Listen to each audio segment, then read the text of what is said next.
Es muy habitual, mucho más habitual de lo que se cree, que cuando uno habla sobre un asunto,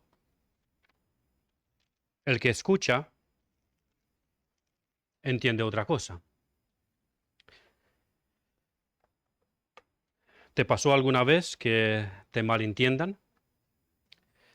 Que malinterpreten, gracias hermano, que malinterpreten tus palabras?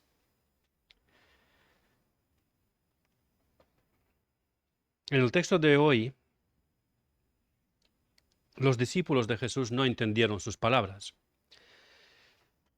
Y que los fariseos y los demás líderes religiosos no entiendan las palabras de Jesús no nos sorprende tanto, pero que los mismos discípulos, aquellas personas que Él ha escogido para estar con Él, aquellas personas que han estado con Él, lo malinterpreten, lo malentiendan. ¿Es posible eso? Pues vamos a disponernos a leer la porción del texto sagrado para el mensaje de hoy, que lo encontramos en Marcos capítulo 8. Seguimos con la predicación expositiva consecutiva.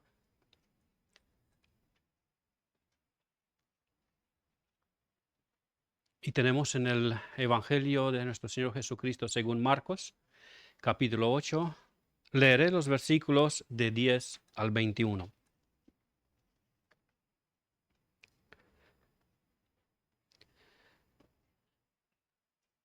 Marcos, capítulo 8, versículos del 10 al 21. Y luego, entrando en la barca con sus discípulos, vino a la región de Dalmanuta. Vinieron entonces los fariseos y comenzaron a discutir con él, pidiéndole señal del cielo para tentarle. Y gimiendo en su espíritu, dijo: ¿Por qué pide señal esta generación? De cierto os digo que no se dará señal a esta generación. Y dejándolos, volvió a entrar en la barca y se fue a la otra ribera. Habían olvidado de traer pan, y no tenían sino un pan consigo en la barca. Y él les mandó diciendo: Mirad, guardaos de la levadura de los fariseos y de la levadura de Herodes. Y discutían entre sí diciendo: es porque no trajimos pan. Y entendiéndolo Jesús les dijo: ¿qué discutís porque no tenéis pan? ¿No entendéis ni comprendéis? ¿Aún tenéis endurecido vuestro corazón? Teniendo ojos no veis y teniendo oídos no oís. ¿Y no recordáis? Cuando partí los 5 panes entre 5,000, ¿cuántas cestas llenas de los pedazos recogisteis? Y ellos dijeron: 12. Y cuando los 7 panes entre 4,000, ¿cuántas canastas llenas de los pedazos recogisteis? Y ellos dijeron: 7. Y él les dijo: ¿cómo aún no entendéis?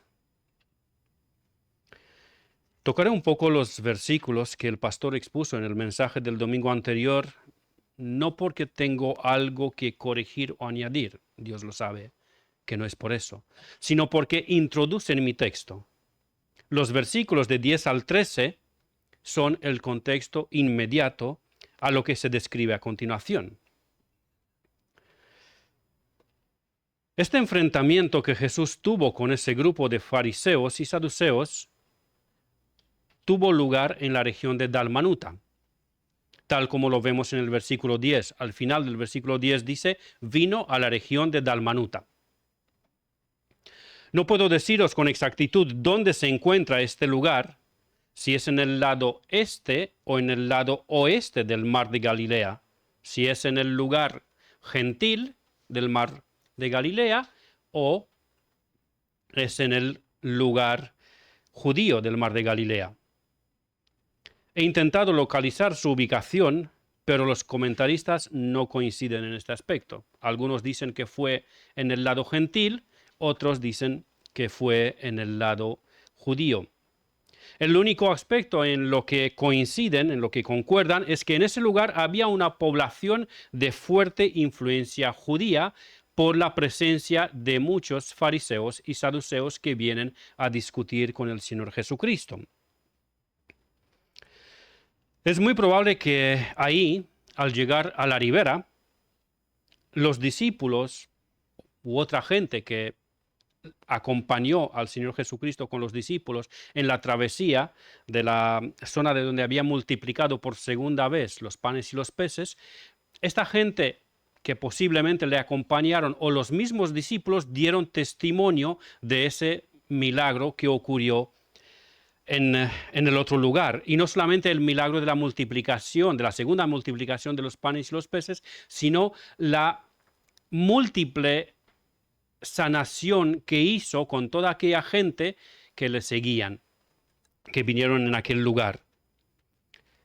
Y quizá esto motivó a los fariseos y saduceos a reaccionar enseguida, y en su envidia enferma e incrédula le pidieron a Jesús una señal del cielo para tentarle. Tanto Matthew Henry, el comentarista Matthew Henry, como William Hendrickson, otro comentarista, coinciden que los fariseos y saduceos le pidieron a Jesús una señal del cielo porque, según ellos, las señales que Jesús hacía eran señales terrenales y que las hacía con el poder de Belcebú, es decir, con poder demoníaco, poder satánico.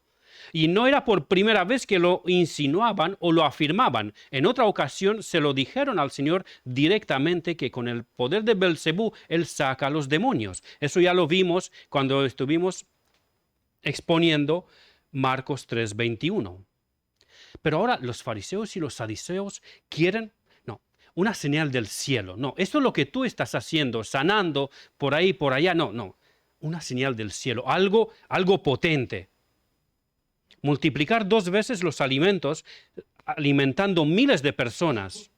Transformar el agua en vino, sanar los enfermos, hacer andar paralíticos, limpiar leprosos, dar vista a ciegos y oídos a sordos, sanar una mano seca, expulsar demonios y por lo menos en 3 ocasiones hacer milagros de sanaciones múltiples y liberaciones demoníacas, y asimismo controlar los poderes de la naturaleza, el viento, las tormentas, era considerado poca cosa para ellos. No, queremos una señal del cielo, que llueva pan del cielo, como cuando cayó maná en el desierto en los tiempos de Moisés. Esa sí es una señal del cielo. No que tú alimentas 8,000, 10,000, 20,000 personas con 5 panes y 2 peces. No, eso es una señal terrenal. Queremos una señal del cielo. Como por ejemplo cuando cayó fuego del cielo en el tiempo de Elías y los consumió. Consumió la ofrenda, o luego cuando quemó a los 50 soldados que venían a apresarle. O aquella señal que se hizo durante el tiempo de Josué, cuando Josué le pidió al Señor en oración y el Señor detuvo el sol y hubo un día extremadamente larga, de mucho más que 24 horas. Esas son señales del cielo. Pero sanar tantos enfermos y alimentar y todo lo demás, esas son señales terrenales. Queremos ver una señal del cielo para creer. ¿Qué pensáis? ¿Era justificada la petición de ellos? No, no era justificada. ¿Por qué?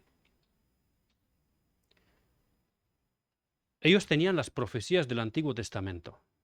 Las profecías del Antiguo Testamento referente a Mesías no decían que el Mesías, cuando iba a venir, va a hacer descender fuego del cielo, o que va a dar maná como en el desierto, ni una de esas.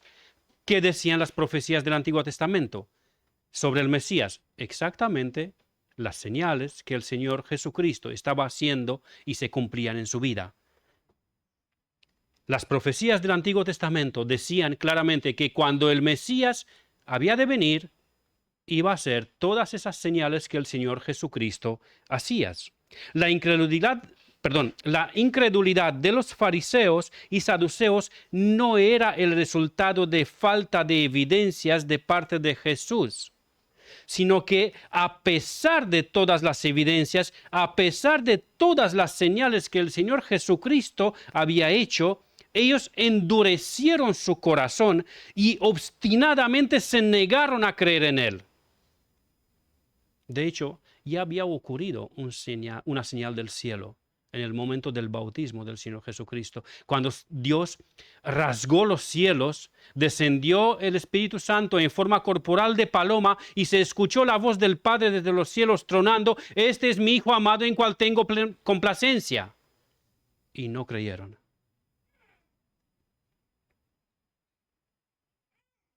En otra ocasión, a poco tiempo antes de ser crucificado nuestro Señor, el Padre le habló a Jesús con voz desde el cielo. ¿Y qué dijeron? Que había sido un trueno. Podéis leer esta historia en el capítulo 12 del Evangelio según San Juan. La respuesta del Señor Jesucristo la vemos en los versículos 12 y 13 de Marcos 8. Y gemiendo en su espíritu dijo: ¿por qué pide señal esta generación? De cierto os digo que no se dará señal a esta generación. Y dejándolos, volvió a entrar en la barca y se fue a la otra ribera. El texto paralelo de Mateo 16, en el versículo 4, añade el calificativo que Jesús dio a esta generación. Os invito por favor que busquéis en Mateo 16, capítulo 16, versículo 4.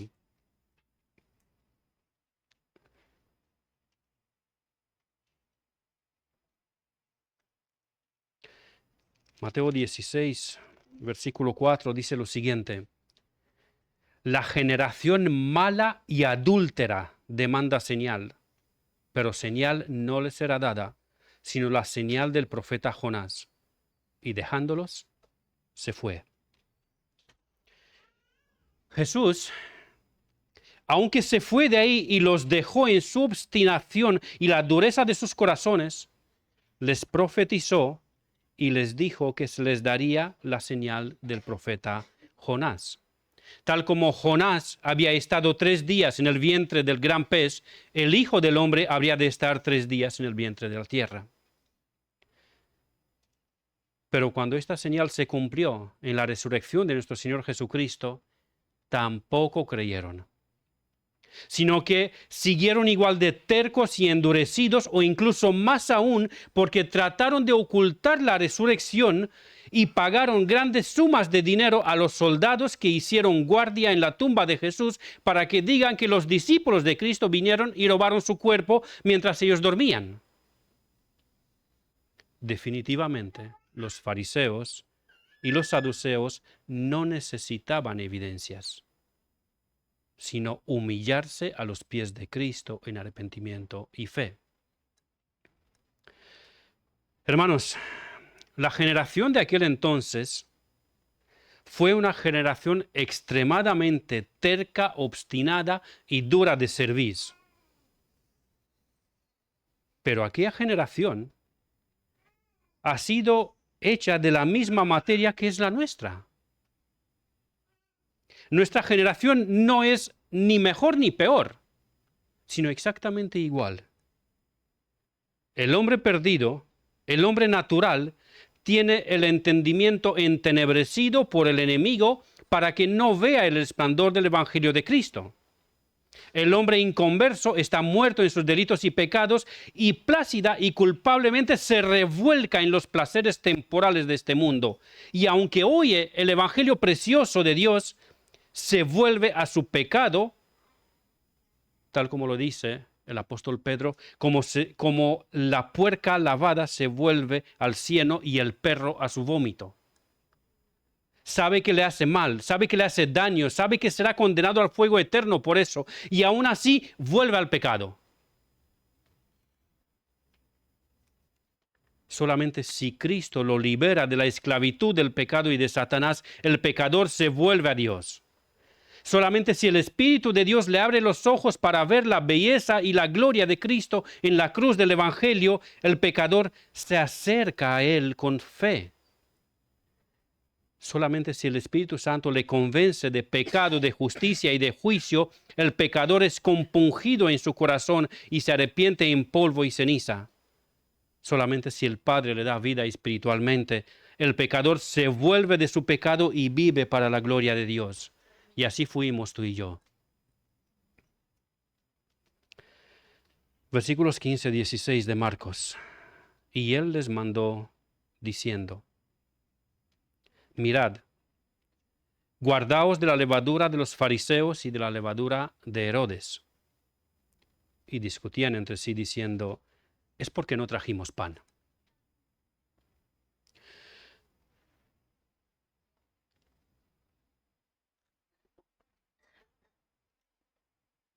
Durante la navegación en el mar de Galilea, Jesús les da una advertencia que al mismo tiempo es un mandamiento. Jesús les dijo a los discípulos que se guarden de la levadura de los fariseos y la levadura de Herodes. Leyendo el texto paralelo de Mateo nos ayuda mucho en aprender el arte de interpretación bíblica, porque a una lectura simplista nos presenta no una, sino dos aparentes contradicciones. Pero los hermanos de la Iglesia Bautista Bíblica de Móstoles son hermanos ya curtidos en este aspecto. Los hermanos de Móstoles ya saben que en la Biblia no existen contradicciones. Así que vamos a ver esas dos aparentes contradicciones una por una. En Mateo 16:6 leemos lo siguiente. Los he puesto en la pantalla para que podáis visualizar los dos versículos al mismo tiempo y así ver las diferencias. Mateo 16:6, y Jesús les dijo: mirad, guardaos de la levadura de los fariseos y de los saduceos. Pero en Marcos 8:15 dice: y él les mandó diciendo: mirad, guardaos de la levadura de los fariseos. Perdón, lo he leído al revés. Y Jesús les dijo: mirad, guardaos de la levadura de los fariseos y de los saduceos. Y en Marcos 8:15, y él les mandó diciendo: mirad, guardaos de la levadura de los fariseos y de la levadura de Herodes. No hay ninguna contradicción en esto. ¿Por qué? Porque la corte del rey Herodes, el cuerpo político, era del partido de los saduceos. Así que, como la corte de Herodes era del partido de los saduceos, en este momento, en esa situación, Herodes y saduceos es lo mismo. La segunda aparente contradicción es en los dos versículos siguientes de cada texto.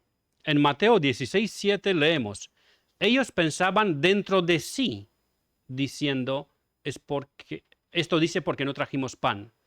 Y en Marcos 8:16 dice: y discutían entre sí, diciendo: es porque no trajimos pan. A ver, ¿pensaban dentro de sí o discutían entre sí? Bueno, tampoco es una contradicción. ¿Por qué? La mayoría de las discusiones abiertas empiezan a nivel mental. Yo primero pienso y luego empiezo a discutir con quien tengo que discutir. Pero primero ya lo voy maquinando en mi mente. Le voy a decir esto, y si él me dice esto, yo luego le voy a decir esto. Y si me dice esto, le voy a decir esto. Que muchas veces ni ocurre así. Pero bueno, primero le voy maquinando en mi mente y luego lo expreso verbal. Así que lo más probable, los discípulos empezaron la discusión a nivel mental y posteriormente lo expresaron en contra de sus compañeros y también como queja entre ellos y hacia Jesús. Nos reclama que no hemos traído pan. Por una vez que nos hemos olvidado traer pan y nos lo reclama.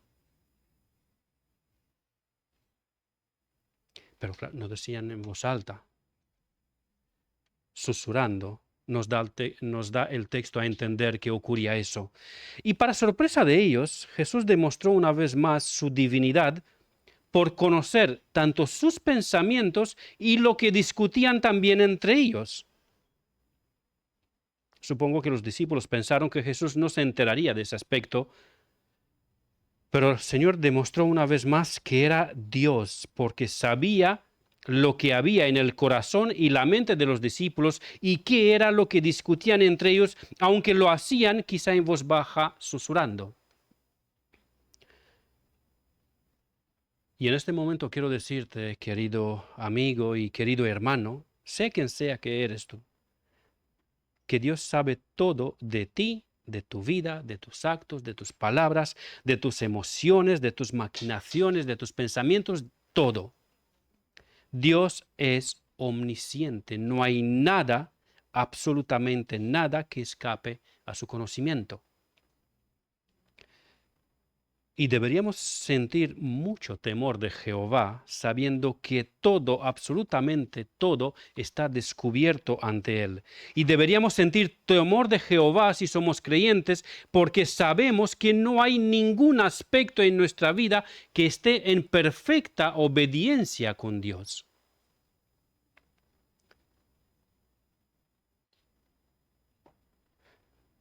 Y que con todas esas cosas, y con cada una de ellas en parte, estamos deshonrando a Dios. Es cierto que si somos cristianos, la omnisciencia de Dios es también un consuelo para nosotros, porque a pesar de toda pecaminosidad e indignidad que hay en nosotros, Él nos declaró hijos suyos y nos soporta con mucha paciencia y nos transforma, nos santifica. Pero esto no elimina la realidad de que cada día estamos pecando contra Él y lo deshonramos.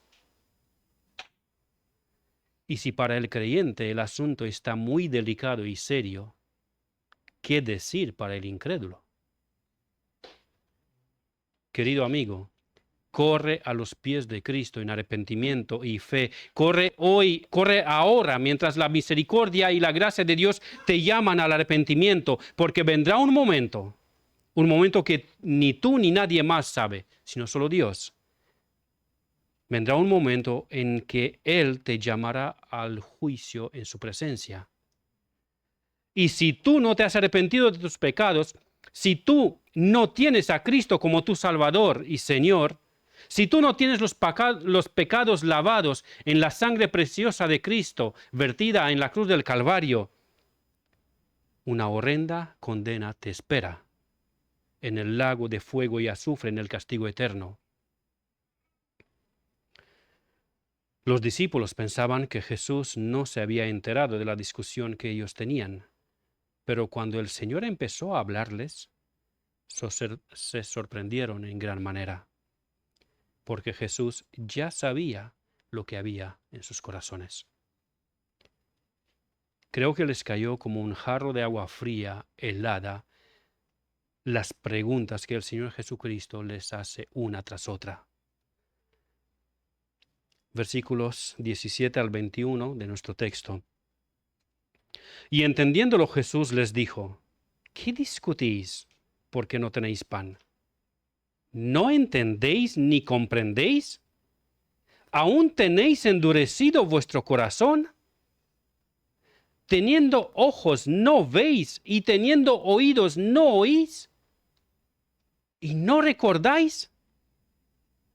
Cuando partí los 5 panes entre 5,000, ¿cuántas cestas llenas de los pedazos recogisteis?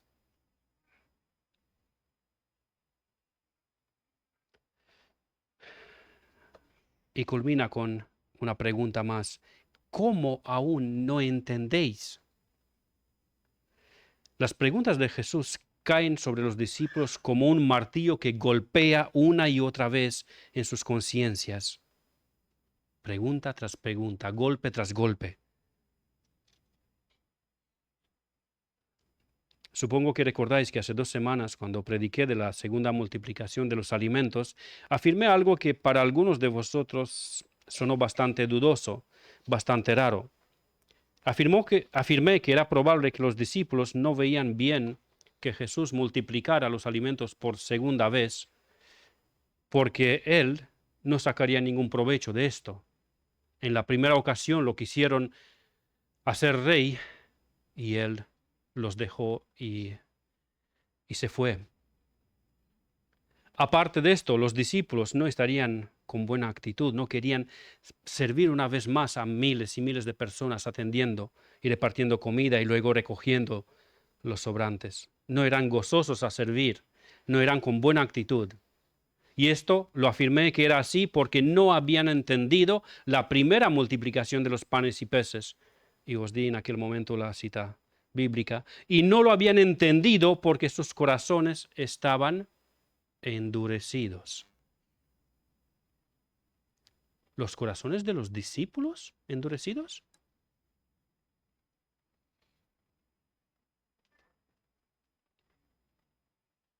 Quiero hacer una aclaración aquí. Los discípulos tenían el corazón endurecido, pero no a la manera de los fariseos y los saduceos.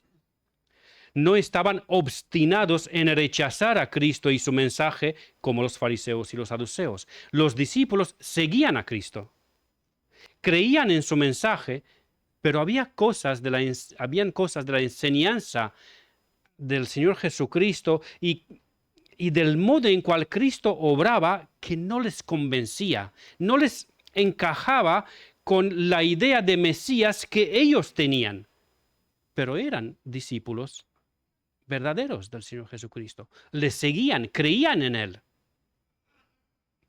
Con respecto a la dureza de los corazones, permitidme, por favor, que cite al comentarista William Hendrickson con respecto a esto. Él lo aclara quizá mejor que yo. Maffer, ¿me ayudas, por favor? Gracias. Hendrickson dice lo siguiente: endurecido se usa aquí no en el sentido de la obstinación e impermeabilidad que caracteriza a los fariseos, sino en el sentido de letargo espiritual. Pero ese letargo espiritual, esa dureza, era tal que el Señor Jesucristo parece sorprendido, aunque sabemos que a Él nada le puede sorprender, porque Él es omnisciente, pero su reacción es como si estuviera sorprendido, contrariado, porque les dice: ¿no entendéis? ¿No comprendéis? ¿Aún tenéis endurecido vuestro corazón? ¿Teniendo ojos no veis? ¿Y teniendo oídos no oís?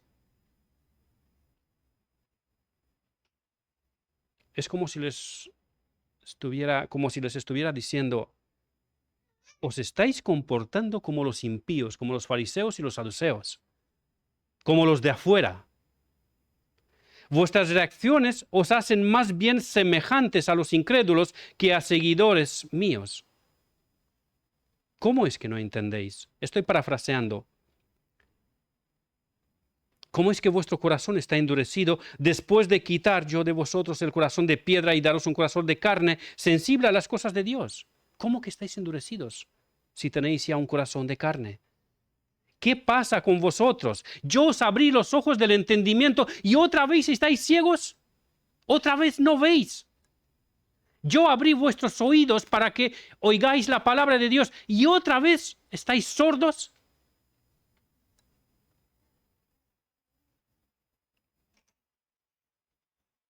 Fue una fuerte reprimenda. No tan dura como la reprimenda a algunas de las iglesias mencionadas en Apocalipsis, o como la reprimenda de Pablo hacia la iglesia de Corinto por el asunto del fornicario, o la reprimenda a las iglesias de Galacia que habían abrazado el judaísmo, pero fue una reprimenda fuerte. Fue una reprimenda fuerte. Hermano, quiero preguntarte en esta mañana: ¿cómo está tu corazón delante de Dios? ¿Has perdido la sensibilidad a su palabra? Cristo te habla a través de su preciosa palabra, la Biblia. pero tú la entiendes a tu manera. ¿Entiendes totalmente otra cosa de lo que Dios ha dejado en su palabra?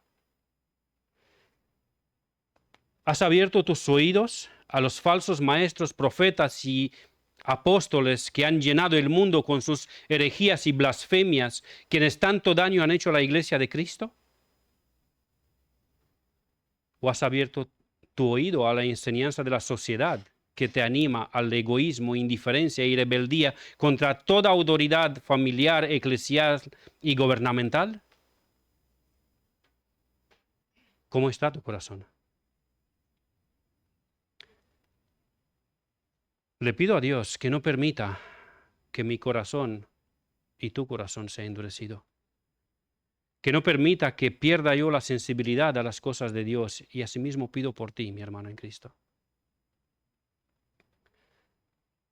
Y si mi corazón o tu corazón se ha endurecido, se ha hecho tardo para obedecer, que use Dios su martillo de la palabra y que te golpee hasta desmenuzar toda esa dureza que se ha asentado sobre tu corazón o sobre mi corazón y nuestro entendimiento.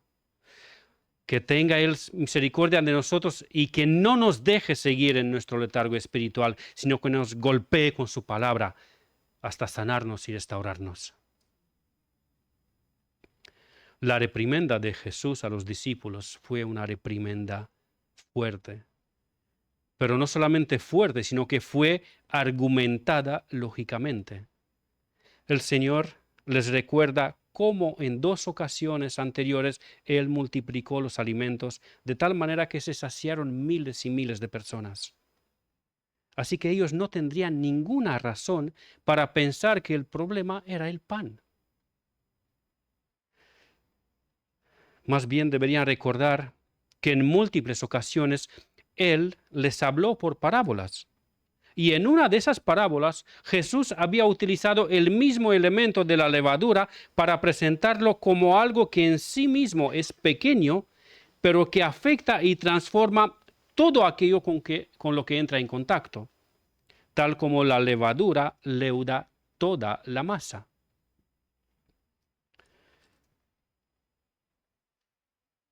¿Entendieron los discípulos la reprimenda?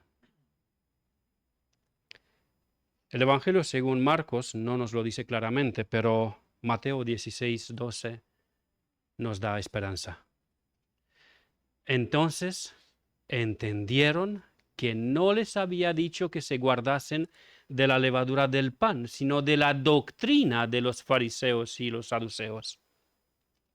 Apenas en ese momento los discípulos entendieron que Jesús les hablaba de la doctrina de esos 2 grupos. Los fariseos eran los legalistas que tenían una apariencia de piedad, eran muy rigurosos y escrupulosos en cumplir las cosas, pero no las cosas ordenadas por Dios, sino aquellas establecidas por la tradición de los ancianos, las tradiciones de los maestros de antaño. En cambio, los saduceos eran los liberales, los escépticos, los incrédulos. Los saduceos solo reconocían los libros escritos por Moisés como palabra inspirada por Dios, aunque ni esa en realidad, porque negaban la existencia del alma y de los seres angelicales, no creían en la resurrección y consideraban que un hombre podría divorciarse de su mujer por cualquier causa, como la sociedad de nuestros días, y tristemente muchos evangélicos equivocados. De esa levadura le dice Cristo a sus discípulos que se tienen que cuidar, del legalismo hipócrita y del libertinaje egoísta y pecaminoso. Y no es que tienen que tener una postura equilibrada, un poquito de ahí y un poquito de allá, ni una ni otra. Hay que guardarse tanto de una como de la otra. Mi querido hermano, ¿te has guardado de la levadura de los fariseos y saduceos de hoy día? ¿Sabes quiénes son? ¿Los puedes identificar? Sé que no está muy bien visto dar nombres en público, pero los santos profetas del Antiguo Testamento, el Señor Jesucristo y también el apóstol Pablo lo ha hecho, así que yo también lo volveré a hacer una vez más. Aunque pierda un poco más de simpatía de parte de algunos de vosotros.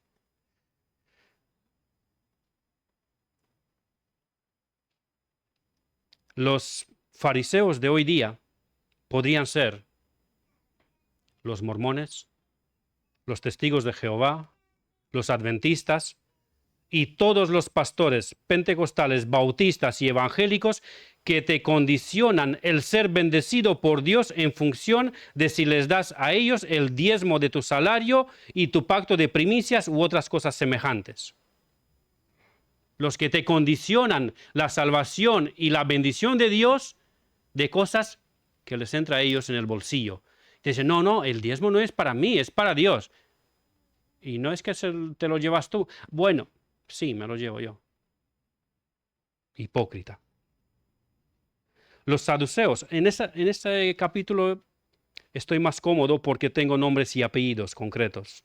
Los saduceos de hoy día incluso son más presentes en las redes sociales que ninguno. Esos están de moda y por eso me es más fácil dar nombres y apellidos, no solamente señalar grupos. Y los he dividido en 3 categorías. Uno, que son más bien no predicadores y pastores, sino motivadores e influencers. Gigi Ávila, Dante Hebel, Joel Osteen, Yesenia Ten, os suena, ¿no? Son presentes, muy presentes en las redes sociales.